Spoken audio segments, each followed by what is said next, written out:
What is up, guys? It is Ben, or Vortex Nitro XP, or whatever you want to call me. Today I have a little bit of Advanced Warfare Exo Survival. There's only one problem. Well, what I want to talk about kind of relates to this, but I don't have Exo Zombies because I don't have enough money to buy the DLC, unfortunately. But I have been thinking about it.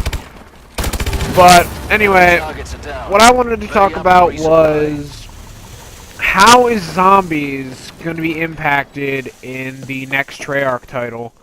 Now, a lot of speculation, and this is just speculation. I mean, I agree with it from a marketing standpoint as well. The whole deal is that people speculate that Treyarch's going to make their next Call of Duty in the future. Either this future or sometime further in the future. And that Treyarch Zombies is going to be spun off of this game's Exo Zombies. Now, I see how zombie fans, very unlike myself I should say, will feel this way. I, on the other hand, do not feel this way. I actually quite hope the opposite. A lot of Call of Duty people nowadays, they play Call of Duty, and that's it. They don't play, you know, other games. I mean, they do, but they don't, if that makes sense. Like, a lot of them don't play very many other games, I guess is what I'm trying to say. Now, what do I mean by this? Well, I mean that, yes, Advanced Warfare is in the future, and this is like one of two Call of Duties that was in the future. And, you know, the future is such a hot topic now, but I want it gone. I really do. Or, not gone completely, but I want it gone maybe a couple of years, and then have it return. And the reason why I say that is because not only has Call of Duty been doing futuristic stuff, but so has every other game practically that's coming out now. Every other thing that's been coming out now has been more sci-fi futuristic. I mean, it's futuristic, but it's not even really considered sci-fi either. It's just really stupid futuristic BS that shouldn't be a thing. Like, this is all like realistic speculation. If you're gonna get this detailed in speculation of the future, why even speculate the future at all and just go with what we know in Modern Warfare? Now, does that mean that I'm expecting the next Call of Duty, hoping that the next Call of Duty is Modern Warfare? No, I don't want Modern Warfare either. What I was thinking, or what I was saying from the very beginning of the whole spiel of Call of Duty, ever since when Modern Warfare 3 came out, I heard the legends, I heard the stories of, I heard the stories around the Call of Duty campfire sitting on the logs that, Sledgehammer, the guys that made this game, were working on another Call of Duty before they were called in to work on not Advanced Warfare, before they were called in to work on MW3. Now, Sledgehammer had been nice enough to let us all in on their little secret of what that was. And I don't know if you guys remember about this, but their plan was to have a strictly third-person Call of Duty based in Vietnam called Fog of War. Call of Duty Fog of War, and it was based on Vietnam. Now I know that you might be saying, well, Ben, they already had a Vietnam War Call of Duty.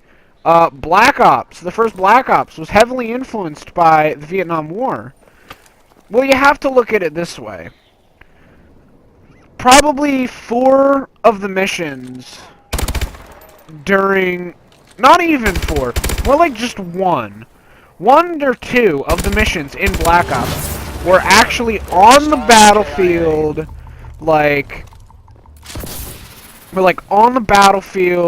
actual Vietnam War. The rest of it was just Vietnam era, like right after Vietnam ended. Like somewhere in the 60s. Like, like, it wasn't really, like, somewhere after the war in the 1960s, like, it wasn't really, like, Vietnam. It was late Vietnam. It was just after the war, start of the Cold War. And it wasn't, there hasn't been a Call of Duty based around Vietnam.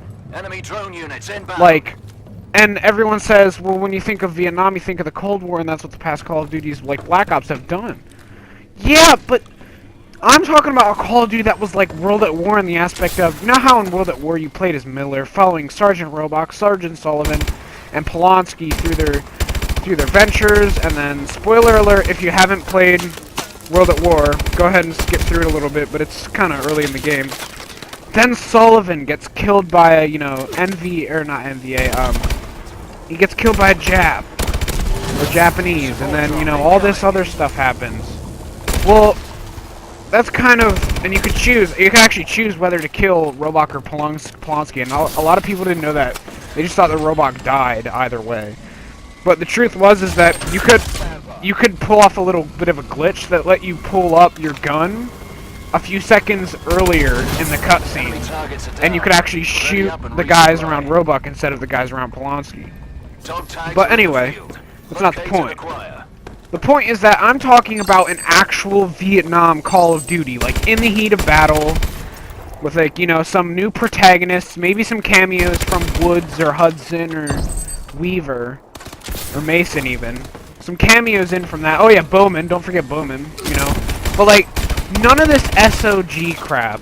Like, you're, like, a normal, like, you know how Advanced Warfare starts off, where you're just a normal Marine? Like that, but in Vietnam. You have your squadron, you form bonds with these boys, which, by the way, at this point, they are boys, pretty much. They are just teenage boys. Like World War II, only they were a little bit further along.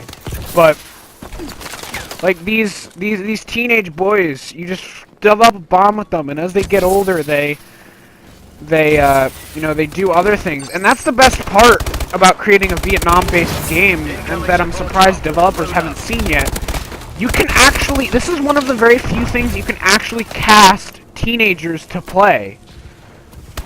Not necessarily, like, I mean for voice actors and other people. Because in movies, it all technically is real life. It's just fake real life.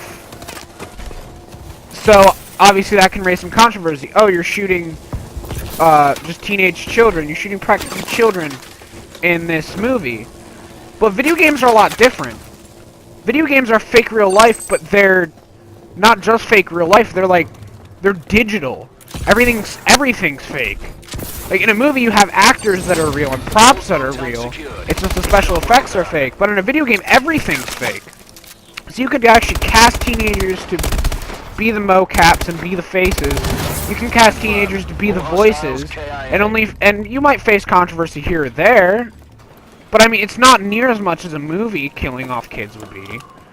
I don't know. I just think it's a good idea, because you could actually put actual teenagers in that game. I mean, I don't understand why Treyarch didn't do it with World at War by casting actual teenagers in either. They kind of casted the old men. Now, I do understand though why Treyarch could, but then they kind of couldn't. And the reason why they kind of couldn't is because they started, like, late 1945, like, the war between the United States and Germany is almost over. The only things that you really get to see are, like, Russia and Germany at the tail end of the war, like taking down the Reichstag.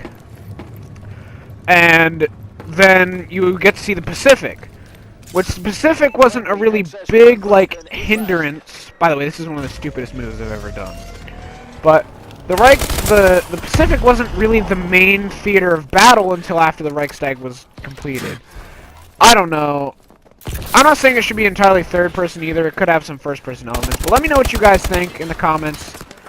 Bring back the old zombies. Zombies that we know and love. But anyway, I will see you guys in the next activity.